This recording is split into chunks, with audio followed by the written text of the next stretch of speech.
The story begins deep in the South African bush, where we are introduced to a 10-year-old girl named Mia, who has just been dragged halfway across the world and hates every second of it. Her family moved from London to a lion farm because her father John now runs the place. So while other kids her age walk to school with their friends, Mia is surrounded by dust, silence, and animals she never asked to live with, spending her days on video calls trying to hold on to a life that already moved on without her. John keeps telling her this is a once-in-a-lifetime experience. Mia does not care. She wants her old street, her old room, her old friends. Her mother Alice sees what is really happening. Their daughter is not adjusting.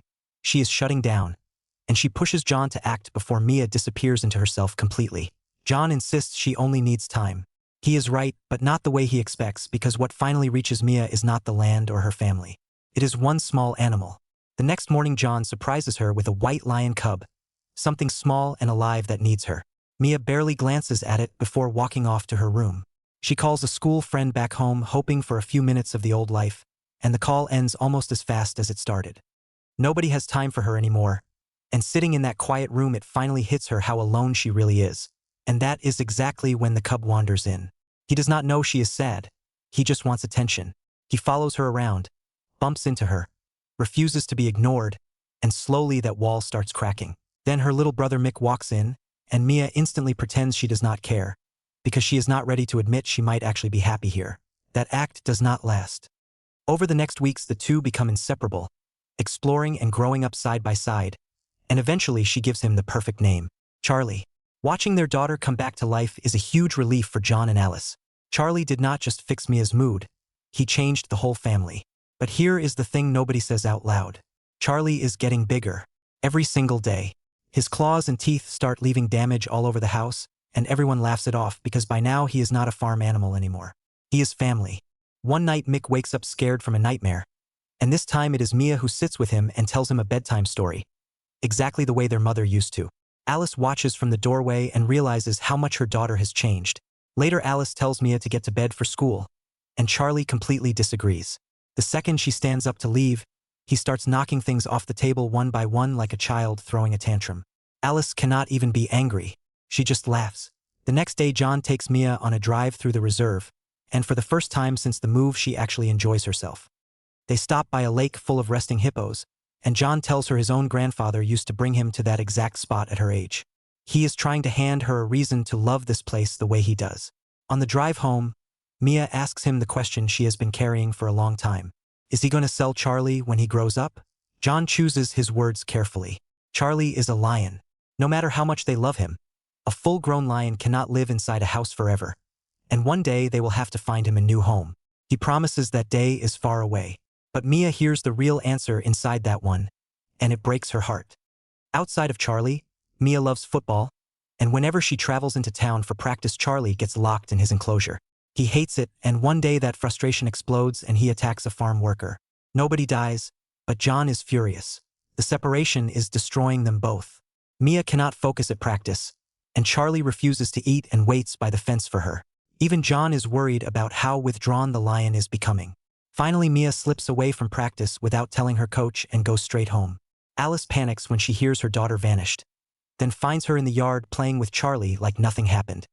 Time keeps moving, and Charlie becomes a magnificent full-grown lion who still wanders the house like he owns it, until the day he jumps onto the dining table and eats the family's meal before anyone can sit down. That is where John's patience runs out. This animal is too strong to control now, and he belongs in his enclosure permanently. Before John can act, Mia takes Charlie into her room. The next day tourists arrive for a safari tour, and the second Charlie notices the group something switches in him. He attacks a young boy and injures him before Mia can get outside. She calms him down and walks him back into the enclosure, and John locks the gate. That attack just put his entire business at risk, and now his mind is made up. Charlie can never roam free again. He tries to explain it to Mia, and she walks away without listening. Then John's old friend Dirk shows up at the farm. He reminds John of a promise made years ago, that one day he would hand over a rare white lion. John says he does not have one. That is a lie, and both of them know it. The truth is that Charlie is family, and John does not want to lose him either. Remember Dirk. He is going to matter more than anyone expects. Later Alice pulls Mia aside. Charlie is not a cub anymore. He is a wild animal, and no matter how gentle he looks, Instinct can take over in a heartbeat. Mia insists he would never hurt her. And right on cue, Charlie launches himself at her. Alice freezes in terror, certain she is watching her daughter get killed. Then she sees what is really happening. He is playing. That is just how a lion greets his best friend. But the movie is not done making that point. That evening the family goes into town for dinner, and Mia rushes, locking the enclosure and never secures the gate. As soon as the cars pull away, Charlie pushes it open and walks off into the night.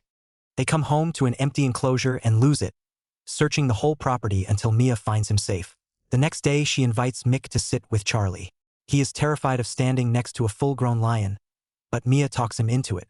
Then Alice walks outside, sees her small son beside a predator, and starts screaming for him to move. John comes running with a rifle, and this is where it all goes wrong. The shouting and the weapon spook Charlie. He does not attack, he panics, and knocks Mick to the ground, leaving him with a head injury. Charlie never meant to hurt anybody. It does not matter. John blames Mia and announces the decision he has been circling for months. Charlie is being sold. The next morning Mia stands at the enclosure and promises nobody is taking him anywhere. Days later she sneaks Mick back for one last afternoon together, filming Charlie on her phone. That night John borrows that phone, scrolls through it and finds the clips. Now he knows she has ignored every rule he set, and he orders his workers to arrange the sale immediately. Mia goes back to Charlie and quietly tells him their time might be running out. And Charlie, almost like he understood every word, turns around and lies down in silence. Now here comes the part of the movie that changes everything. The next morning Mia sees her father leaving with a friend and hides in the back of the truck. They drive to a remote private reserve, and what she sees destroys her whole idea of who her father is.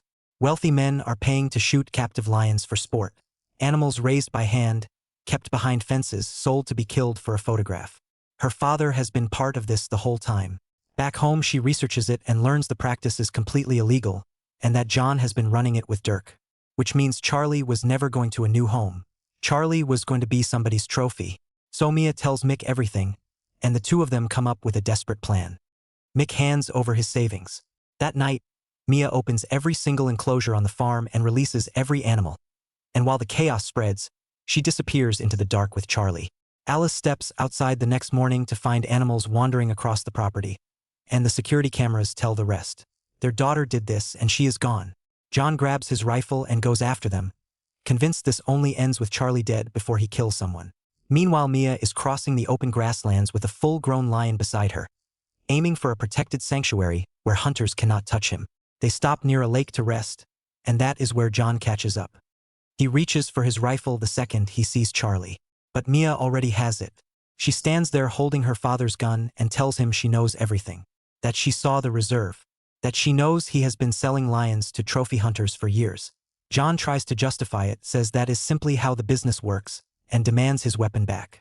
And Mia knows exactly what happens if she gives it to him. So she fires a tranquilizer dart into her father's leg and drops him where he stands. Then she calls her family, tells them precisely where to find him so he is safe, takes his truck, and keeps going. She stops at a small shop for supplies and sees a missing person report on the television. Her own face. Now the police are hunting her too. She drives through the night until exhaustion catches up and she crashes the truck.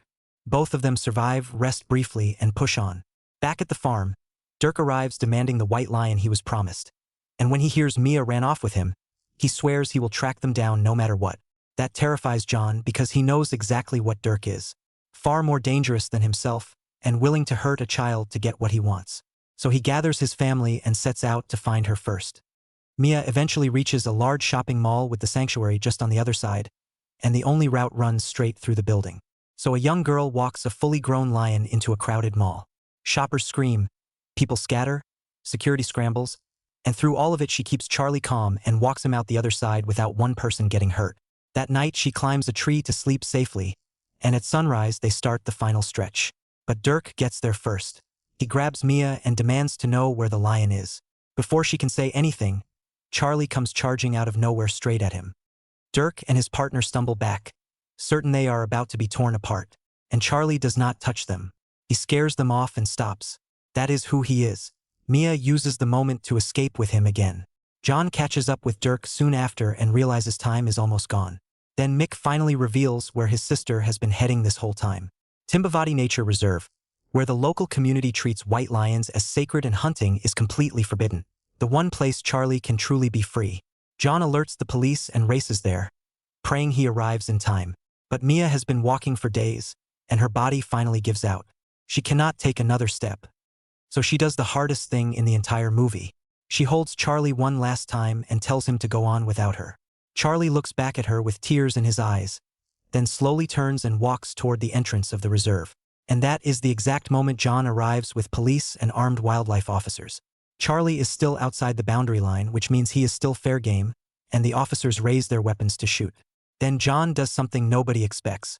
He steps directly into the line of fire and puts his own body between the guns and the lion, buying Charlie the seconds he needs to cross that line. The moment Charlie's paws touch protected ground, every weapon comes down. Inside that reserve, no one is allowed to harm him. After everything, Charlie is finally safe. Months later, they return to Timbavati for a picnic and spot Charlie again. Except he is not alone. He has a pride of his own now, with white lion cubs playing beside him, living the exact life Mia fought so hard to give him. And that is when it lands. A girl who hated Africa grew into the one person willing to lose everything for a life that could not speak for itself. Now let me be straight with you. You just sat through this entire story for free, you felt every bit of it, and if you leave now without subscribing, that is honestly a little cold. So hit that subscribe button, tap the like, and drop a comment telling me one thing. If your family was about to sell an animal you loved, would you have done what Mia did? Or would you have stayed quiet? I read every comment, so do not leave me talking to myself. See you in the next one.